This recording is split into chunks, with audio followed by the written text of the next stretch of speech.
Barchaga assalomu alaykum. Polvon kompaniyasining kuzatuvchilari, purkagichlar haqidagi video obzorlarimiz davom etadi. Eslatib o'taman, purkagichlar haqidagi video obzorimizning birinchi qismida, ya'ni bundan oldingi qismida akkumulyatorli purkagichimiz haqida gaplashgan edik. Agarda ushbu purkagichimiz haqida siz batafsil bilmoqchi bo'lsangiz, albatta birinchi qismni ko'rishingizni tavsiya beraman. Endi esa bugungi qismida, ya'ni ikkinchi qismida benzinli purkagichimiz haqida obzor olib boramiz.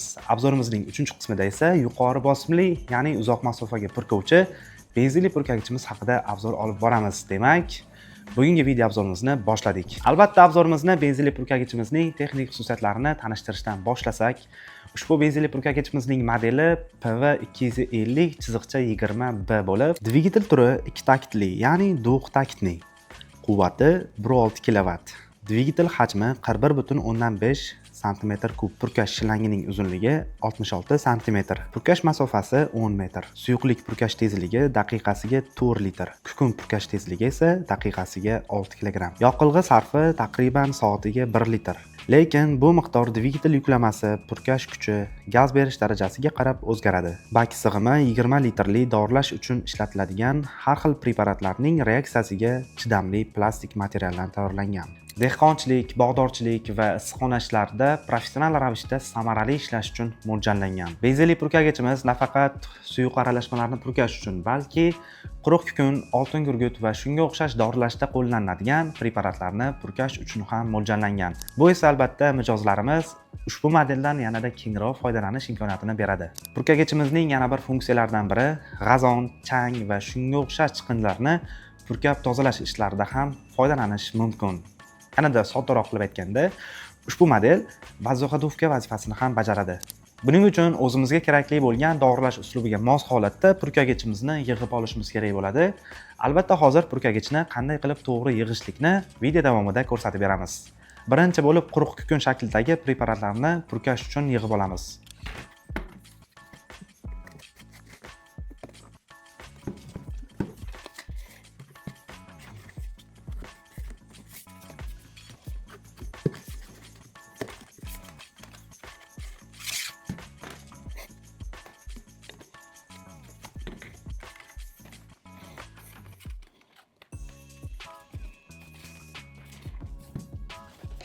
Endi xomatlarda qotirib chiqamiz.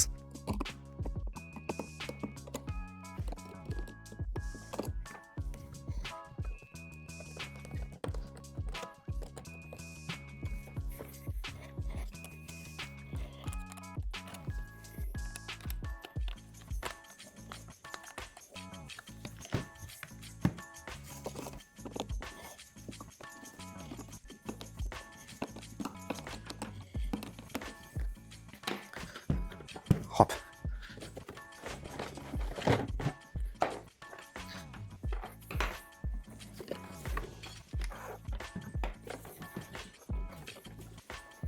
Qurilmaning past qismini yechib olamiz. Yonida ko'rishingiz mumkin. Gayka mavjud, o'sha gaykalarni bo'shatib olamiz.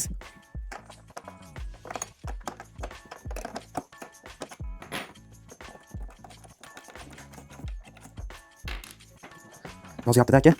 Chiqmay tursangiz zo'r bo'ladi. O'tib qo'ying.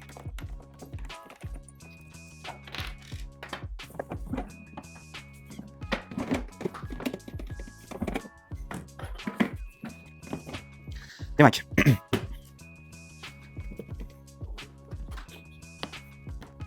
mana bu o'shalar uchun mana bu yopiq klapani olamiz.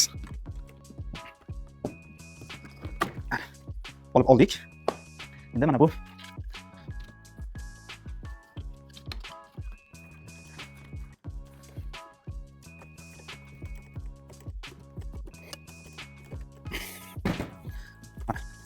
biz endi kukun solayotgan paytimizda kukunda sepish darajasini bemalol boshqarishimiz mumkin. Albatta, klapani tutqichini o'zgartirgan holatda. Ko'rinyapti degan umiddaman.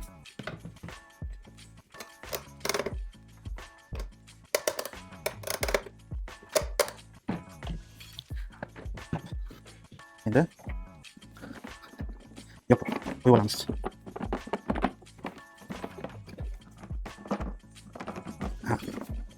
Ana ketdi. Joylashdi.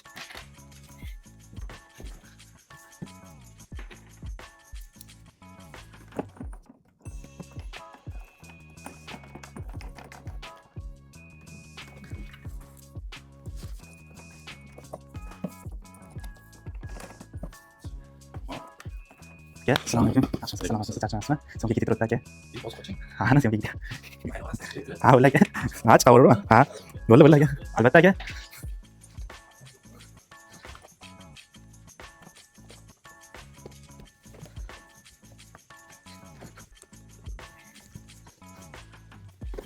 Endi qotirib chiqamiz, mahkam bo'lish uchun.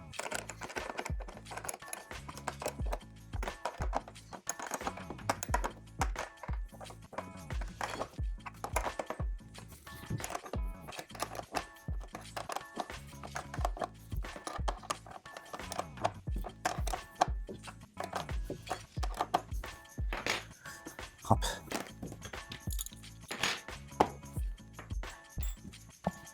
Ana endi purkagichning ichiga, ya'ni bak ichiga bemalol kukun, oltin gurgut va shunga o'xshash dorilarishda ishlatiladigan preparatlarni suqib, purkagichni o't oldirib, bemalol purkash ishlarini bajarish mumkin. Ana endi purkagichimizni suyuqlik ko'rinishidagi kimyoviy aralashmalarni sepish uchun, ya'ni purkash uchun boshqatdan yig'ib olamiz. Albatta bu narsaga hozir e'tiborli bo'lishingiz kerak. Qaysi qismi qayerga yo'llanyapti? Hamma narsasini hozir video davomida ko'rishingiz mumkin. Demak, boshladik. Purkagichimizni birinchi bo'lib bak qismini yechib olamiz.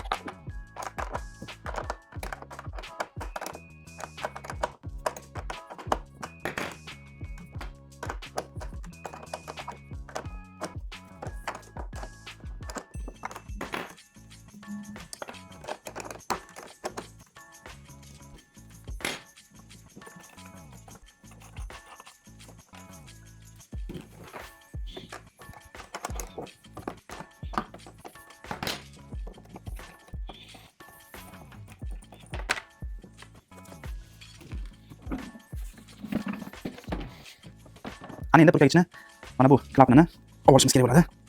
Ana. E'tibor berishingiz kerak, komplektida mana bu sandiga, klapinga o'rnatilmagan bo'ladi. Albatta, sotib olgandan so'ng uni klapini sandikka joylashtirishingiz kerak. Istasangiz klapini deyishingiz mumkin, istasangiz to'sqich ham deb atashingiz mumkin.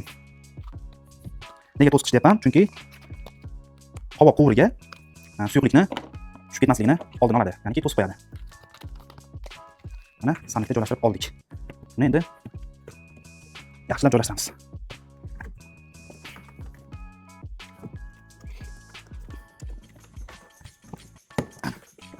Joylashtir. Mana bu qora kichkina shlancha komplektidan chiqadi. Buni albatta mana bunday qilib joylashtirishingiz kerak.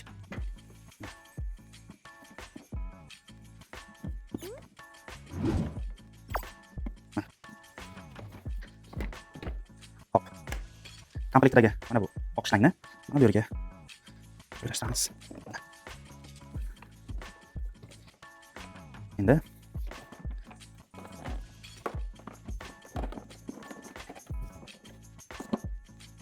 xato qilib biz to'sqichni olamiz. Mana bu holatda joylashtiramiz. Yaxshilab joylashtirish kerak bo'ladi, chunki agarda noto'g'ri joylashmasa yoki yaxshi joylashmasa, suyuqlik havo yo'liga o'tib ketadi. Ya'ni havo quvuriga. Hop.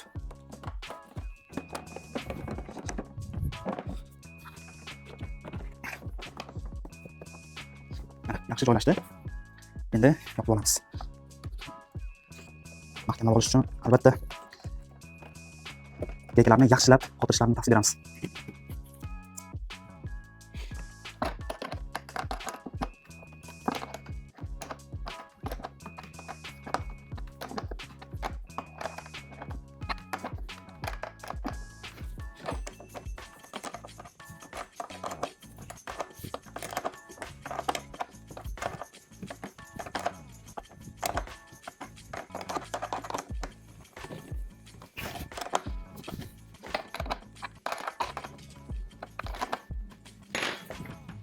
Ana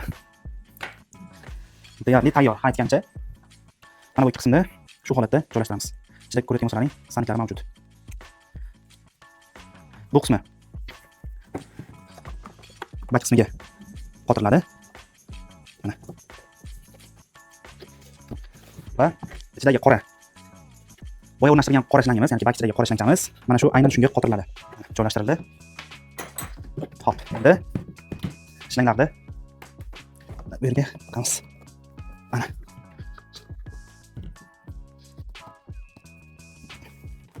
bo'shlangda bunday o'ragan holatda ixchamroq bo'ldi ana. Endi bo'shlangda davom ettiramiz va gaplashib qoldiramiz.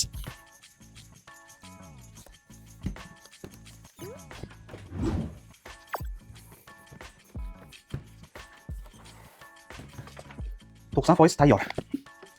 Endi bak ichidagi mana bu oqshangni vakuum bo'lishi uchun, ya'ni vakuum hosil bo'lishi uchun qopqoqqa joylashtiramiz. Faqat filtrdan keyin.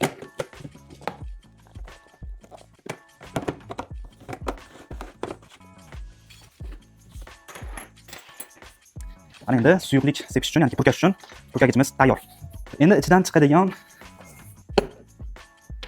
komplektdagi narsalar haqida gaplashamiz. Xo'p. Qurilmani yig'ish uchun shessigranniy ключlar, 12 ga 10 oddiy ключ va purkagichning svechasini yechish va qotirish uchun bu ham ключ va отвертка. Bu отвертка nimaga desalaring, mana bu yerdagi xomatlarni yechish, qotirish, bo'shatish ishlarida juda ham kerak bo'ladi. Bu ham komplektdan chiqadi. Bu esa yoqilg'i bakini to'ldirayotgan paytimizda to'kib yubormasdan quyishimiz uchun kerak bo'ladigan qismi. Yoqilg'i bakini quyib olamiz. Ha, eslatma. Yoqilg'i bakini to'ldirayotgan paytingizda albatta filtrdan foydalaning. Chunki har xil mayda jismlarda bu filtr ushlab qoladi va yoqilg'i baki toza yoqilg'i bilan to'ladi.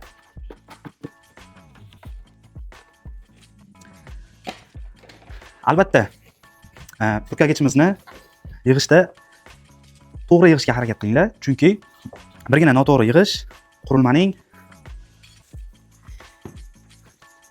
noto'g'ri ishlashi yoki tez ishdan chiqishiga sabab bo'lishi mumkin. Misol uchun, siz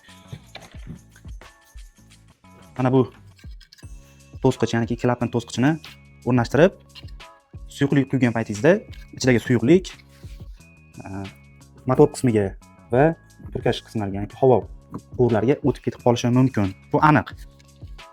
Shu sababli har bitta detalni joy-joyiga qo'yib, o'rnatib, ana undan so'ng purkash ishlarini amalga oshirishingizni maslahat beramiz. Bir qarashda benzinli purkagichning texnik qismlari juda ham ko'pdek ko'rinishi mumkin. Hozir aynan o'sha qismlar bilan tanishtirib o'taman. Havo filtri, chang, kimyoviy modda yoki boshqa zarrachalarning kirishini oldini oladi. Havo drosel tutqichi yoki xalqimiz orasida patsos ham deyishadi. Bu dvigatelni sovuq holatda ishga tushirish uchun ishlatiladi.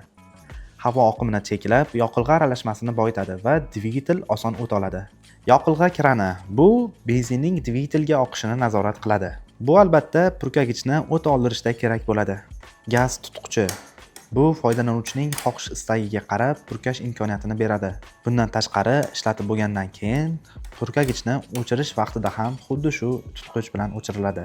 Klapan tutqichi bu quruq kukun kabi preparatlarni purkash vaqtida foydalanuvchining ixtiyoridan kelib chiqib purkash imkoniyatini beradi.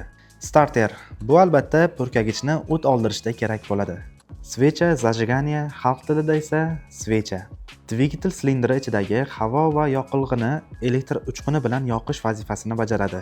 Bu svechani albatta ishlatishga qarab yangisiga almashtirib turish yoki tozalab turish tavsiya etiladi.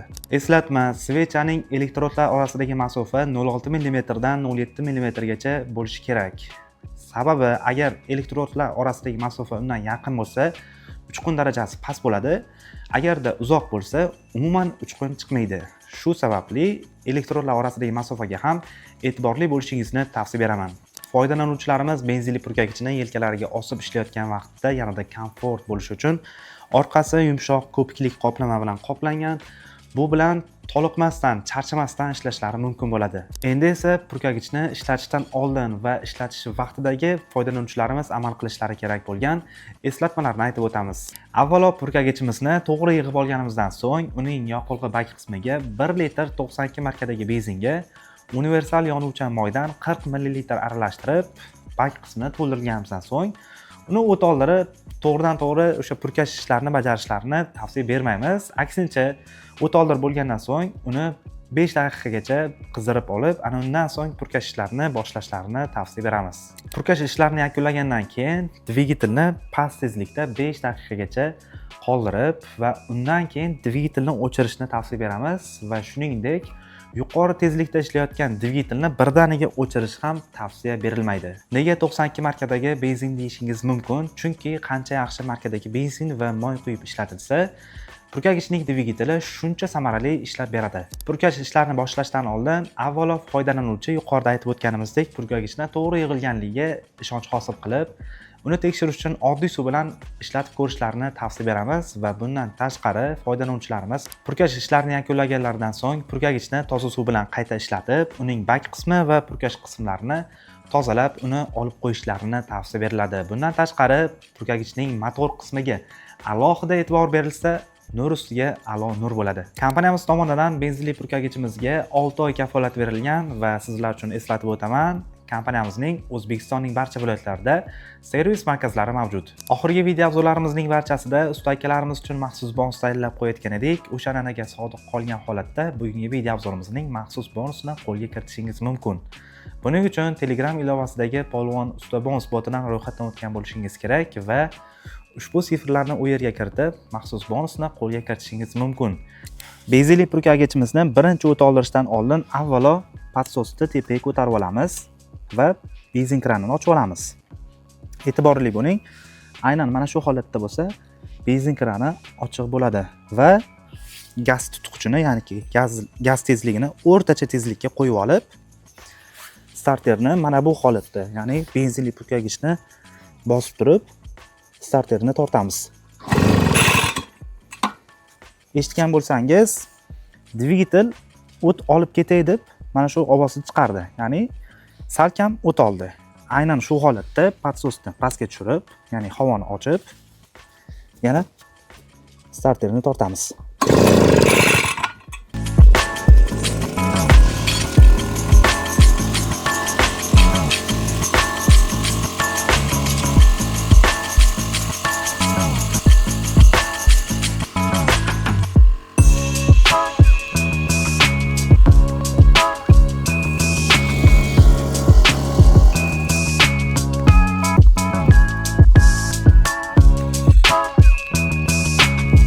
E'tibor bergan bo'lsangiz, aynan shu holatda siz ham purkagichimizni o't oldirsangiz, to'g'ri o't oldirgan bo'lasiz.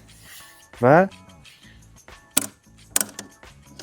yuqorida aytib o'tganimizdek, o'chirayotgan paytida gaz tutqichini 0 ga tushirsak, dvigatel to'xtaydi. Endi sizlarga suyuqlik ko'rinishdagi kimyoviy aralashmani purkab ko'rsatib beramiz. Boshladik.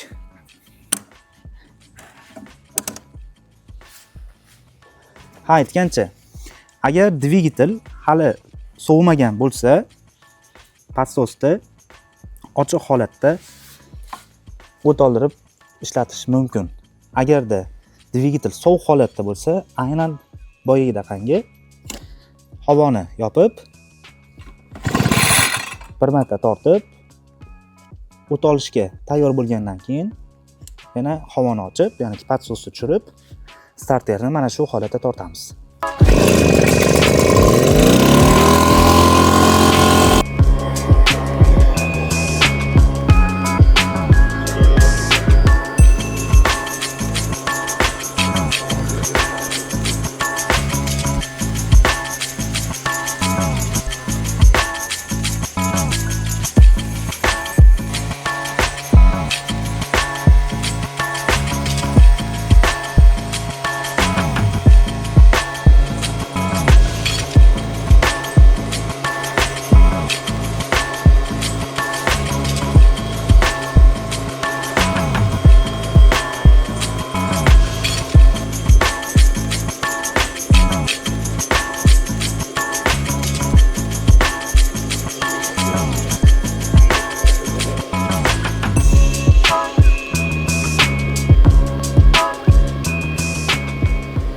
Shuning bilan birga bugungi video obzorimiz o'z nihoyasiga yetdi. Agarda siz qidirgan mahsulot haqida yetarlicha ma'lumot bera olgan bo'lsak, albatta biz bundan xursand bo'lamiz.